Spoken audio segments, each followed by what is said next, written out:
மாற்கு அதிகாரம் 7.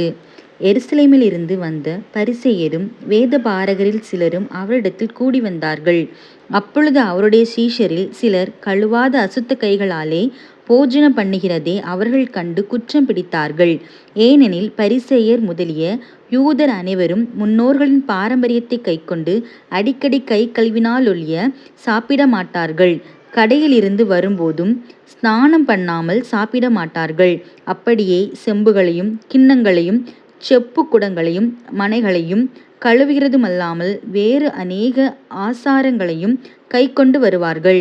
அப்பொழுது அந்த பரிசேயரும் வேதபாரகரும் அவரை நோக்கி, உம்முடைய சீஷர்கள் முன்னோர்களின் பாரம்பரியத்தை மீறி ஏன் கை கழுவாமல் சாப்பிடுகிறார்கள் என்று கேட்டார்கள். அவர்களுக்கு அவர் பிரதியுத்தரமாக, இந்த ஜனங்கள் தங்கள் உதடுகளினால் என்னை கனம் பண்ணுகிறார்கள், அவர்கள் இருதயமோ எனக்கு தூரமாய் விலகியிருக்கிறது என்றும், மனுஷனுடைய கற்பனைகளை உபதேசங்களாக போதித்து வீணாய் எனக்கு ஆராதனை செய்கிறார்கள் என்றும் எழுதியிருக்கிற பிரகாரம் மாயக்காரராகிய உங்களை குறித்து ஏசாயா நன்றாய் தீர்க்க தரிசனம் சொல்லியிருக்கிறான். நீங்கள் தேவனுடைய கட்டளையை தள்ளிவிட்டு மனுஷருடைய பாரம்பரியத்தை கைக்கொண்டு வருகிறவர்களாய் கிண்ணங்களையும் செம்புகளையும் கழுவுகிறீர்கள் மற்றும் இப்படிப்பட்ட அநேக சடங்குகளையும் அனுசரித்து வருகிறீர்கள் என்றார். பின்னும் அவர் அவர்களை நோக்கி, நீங்கள் உங்கள் பாரம்பரியத்தை கைக்கொள்ளும்படிக்கு தேவனுடைய கட்டளைகளை வியர்த்தமாக்கினது நன்றாயிருக்கிறது.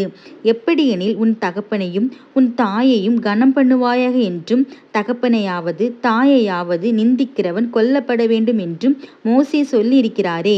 நீங்களோ ஒருவன் தன் தகப்பனையாவது தாயையாவது நோக்கி, உனக்கு நான் செய்யத்தக்க உதவி எது உண்டோ அதை கொர்பான் என்னும் காணிக்கையாக கொடுக்கிறேன் என்று சொல்லிவிட்டால் அவனுடைய கடமை தீர்ந்தது என்று சொல்லி அவனை இனி தன் தகப்பனுக்காவது தன் தாய்க்காவது யாதொரு உதவியும் செய்ய ஒட்டாமல் நீங்கள் போதித்த உங்கள் பாரம்பரியத்தினால் தேவ வசனத்தை அவமாக்குகிறீர்கள்.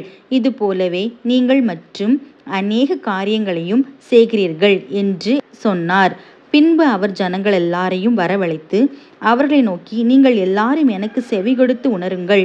மனுஷனுக்கு புறம்பே இருந்து அவனுக்குள்ளே போகிறதொன்றும் அவனை தீட்டுப்படுத்த மாட்டாது. அவன் உள்ளத்திலிருந்து புறப்படுகிறவைகளே அவனை தீட்டுப்படுத்தும். கேட்கிறதற்கு ஒருவன் காதுள்ளவனாயிருந்தால் கேட்க கடவன் என்றார். அவர் ஜனங்களை விட்டு வீட்டுக்குள் பிரவேசித்த போது அவருடைய சீஷர்கள் அவர் சொன்ன உவமையை குறித்து அவரிடத்தில் விசாரித்தார்கள். அதற்கு அவர், நீங்களும் இவ்வளவு உணர்வில்லாதவர்களா? புறம்பே இருந்து மனுஷனுக்குள்ளே போகிறதொன்றும் அவனை தீட்டுப்படுத்த மாட்டாதென்று நீங்கள் அறிந்து கொள்ளவில்லையா? அது அவன் இருதயத்தில் போகாமல் வயிற்றிலே போகிறது. அதிலிருந்து எல்லா போஜனங்களின் அசுத்தங்களையும் கழிக்கிற ஆசன வழியாய் நீங்கி போகும். மனுஷனுக்குள்ளே இருந்து புறப்படுகிறதே மனுஷனை தீட்டுப்படுத்தும்.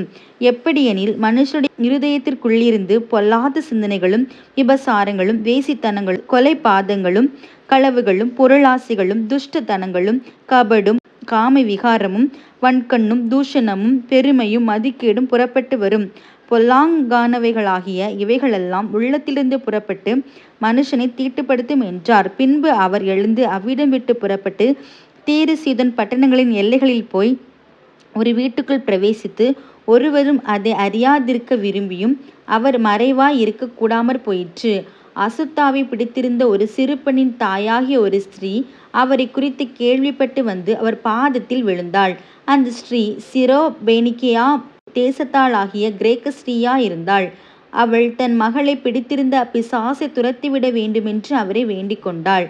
இயேசு அவளை நோக்கி, முந்தி பிள்ளைகள் திருப்தி அடையட்டும், பிள்ளைகளின் அப்பத்தை எடுத்து நாய்க்குட்டிகளுக்கு போடுகிறது நல்லதல்ல என்றார். அதற்கு அவள், மெய்தான் ஆண்டவரே, ஆகிலும் மேஜையின் கீழ் இருக்கும் நாய்க்குட்டிகள் பிள்ளைகள் சிந்துகிற துணிக்கைகளை தின்னுமே என்றாள்.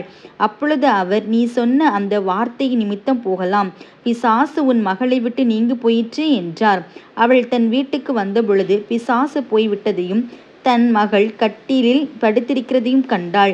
மறுபடியும் அவர் தீரு சீதோன் பட்டணங்களின் எல்லைகளை விட்டு புறப்பட்டு தெக்கப்போலின் எல்லைகளின் வழியாக கலிலேயா கடலருகே வந்தார். அங்கே கொன்னை வாயுடைய ஒரு செவிடனை அவரிடத்தில் கொண்டு வந்து அவர் தன் கையை அவன் மேல் வைக்கும்படி வேண்டிக் கொண்டார்கள். அப்பொழுது அவர் அவனை ஜனக்கூட்டத்தை விட்டு தனியே அழைத்து கொண்டு போய் தம்முடைய விரல்களை அவன் காதுகளில் வைத்து உமிழ்ந்து அவனுடைய நாவை தொட்டு வானத்தை அண்ணாந்து பார்த்து பெருமூச்சு விட்டு எப்பத்தா என்றார். அதற்கு திறக்கப்படுவாயாக என்று அர்த்தமாம். உடனே அவனுடைய செவிகள் திறக்கப்பட்டு அவனுடைய நாவின் கட்டும் அவிழ்ந்து அவன் செவ்வையாய் பேசினான்.